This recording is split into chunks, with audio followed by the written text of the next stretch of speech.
अब हामी second लेयरलाई solve गर्छौँ। सेकेन्ड लेयर भनेको यो, फर्स्ट लेयर यो भयो, हाम्रो यो व्हाइट भइसक्यो, यो फर्स्ट लेयर, यो भनेको सेकेन्ड लेयर। अब यो सेकेन्ड लेयर सल्भ गर्नको लागि हामीले के कुरामा ध्यान दिनुपर्छ भने हामीसँग यहाँ भएको भाग गएर यता अथवा यता बस्ने हो है। त्यसो भएको हुनाले यो येल्लो भाग भएको चिजलाई हामी हेर्दैनौँ। हामी येल्लोले टच भएको कुरालाई हेर्दैनौँ, हामी केलाई हेर्छौँ? येल्लो बाहेक। जस्तै यो छ हाम्रो ग्रीन र रेड। अब यो ग्रीन र रेडलाई हामी सबैभन्दा पहिला ग्रीनको सेन्टरमा लैजान्छौँ। यो ग्रीनको सेन्टरमा गयो। अब रेड हाम्रो यता छ भनेको यो भाग हाम्रो अब यता आउनुपर्ने हो। यो भाग यता आउनुपर्ने हो भनेको हामी राइट, यो भागलाई राइट साइडतिर लैजान्छौँ।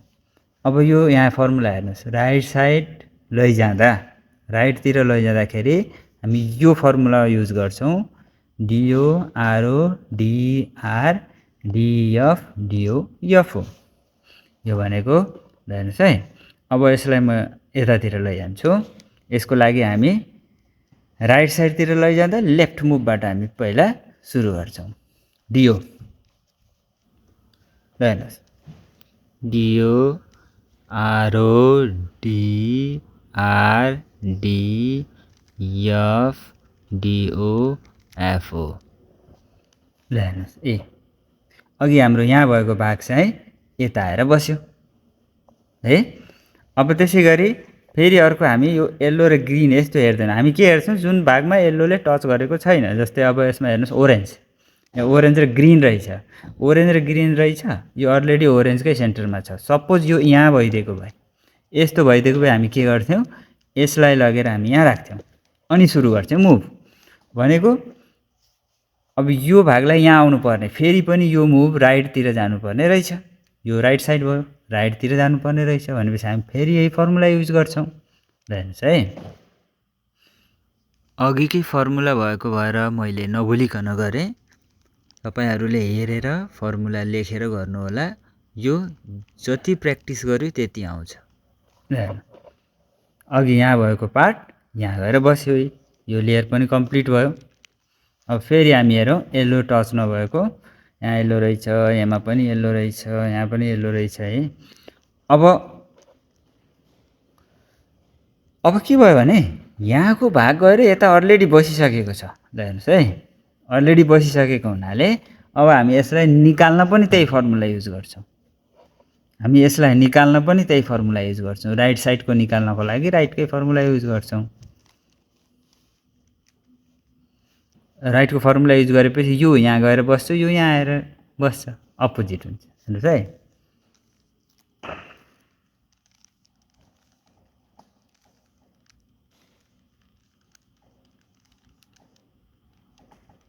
ल अब यो निस्क्यो, निस्केर कहाँ आएछ? यहाँ आएको रहेछ। ल हेर्नुहोस्, ए निस्केर यो व्हाइट भाग भयो, निस्केर यहाँ आएको रहेछ। यो सेन्टर, यहाँ हाम्रो सेन्टर मिल्यो, यो रहेछ ब्लू।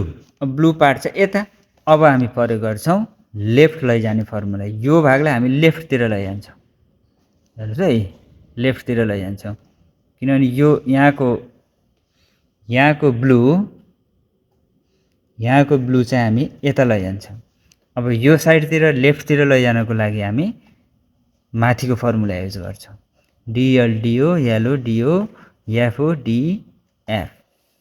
ल है, डिएलडिओ एलओ डिओ एफओ डिएफ। ल हेर्नुहोस्, ए यहाँ आयो। अब मात्र हामीलाई के एउटा मात्रै बाँकी बस्यो। अब यसको लागि हामी खोजौँ येल्लो नभएको रेड।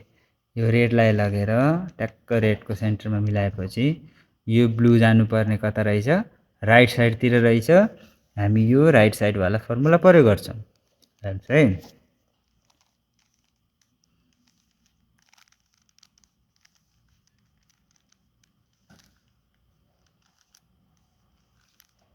ल कम्प्लिट भयो। सेकेन्ड लेयर पनि कम्प्लिट भयो। हामीसँग व्हाइट पार्ट र दुईटा लेयर बनिसकेको छ। अब हामी जान्छौँ येल्लो पार्ट मिलाउनको लागि। येल्लो पार्टको लागि हामीसँग दुईटा फर्मुला रहेछ, एउटा एफटीआर टिओआरओएफओ, अर्को आरटीआरओ टिआरटिटिआरओ। यो भनेको बिचमा एउटा येल्लो पार्ट आयो भने, यो भनेको लाइनमा नै येल्लो पार्ट आयो भने यहाँ देखाए जस्तै, र अर्को हुन्छ जे। यहाँ त अहिले बनेको छैन, यसरी जे बन्छ येल्लो पार्ट, यो आयो भने।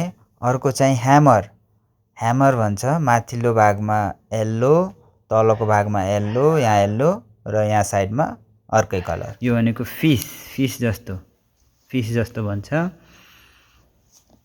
यो पुरै भागमा र यहाँ येल्लो हुन्छ, यो तीनटा भाग चाहिँ खाली हुन्छ। यो भनेको प्लस बन्यो र यता दुईटा येल्लो भाग पर्यो भने यो फर्मुला युज गर्छौँ। अब तपाईहरुले बुझिसक्नुभयो होला। अब हामी यो फर्मुला युज गर्छौँ। यो फर्मुला युज गर्नको लागि एफटीआर टिओआरओएफओ, यसलाई यसरी नराख्नु होला, यसरी राख्नु होला आफूतिर। एफटीआर टिओआरओएफओ हेरौँ है, एफटीआर टिओआरओएफओ। ल अहिले हामीसँग अब के बन्यो, यसलाई भन्छौँ जे, हैन। अब यो जेलाई पनि यसरी राखेर फेरि त्यही यही फर्मुला एफटीआर टिओआरओएफओ। अब भन्यो प्लस, ल हेर्नुहोस् यो प्लस बन्यो, र प्लस बनिसकेपछि यो ल हेर्नुहोस् है, यो प्लस बन्यो, प्लस दुईटा येल्लो, यो दुईटा येल्लो, यो दुईटा येल्लोलाई हामी के गर्छौँ, उता पारेर है, ब्याकमा पारेर, यसलाई हामी फ्रन्ट भन्छौँ, यसलाई हामी ब्याक भन्छौँ। अहिले हामी ब्याकमा पारेका छौँ। अब हामी प्रयोग गर्छौँ आरटीआरओ टिआरटिटिआरओ। ल हेर्नुहोस् है, यसलाई उता राखेर आरटीआरओ टिआरटिटिआरओ। यो फर्मुला युज गरेपछि हाम्रो कुन सेपमा आयो, फिस। जबसम्म हामी यहाँबाट निस्किँदैनौँ तबसम्म हामी यो गरिराख्छौँ, फिस। अब फिस बनिसकेपछि फेरि हामी के गर्छौँ, फिसलाई हामी फिसको योलाई टाउको सम्झिनुहोस् न अहिले है, यो पुच्छर भयो, यो टाउकोलाई माथि नराखेर आफ्नो लेफ्ट साइडतिर राखेर यही फर्मुला लगाउनुहोस्, आरटीआरओ टिआरटिटिआरओ। हेर्नुहोस् है, आरटीआरओ टिआरटिटिआरओ। फिनिस्ड। येल्लो पार्ट पनि भयो,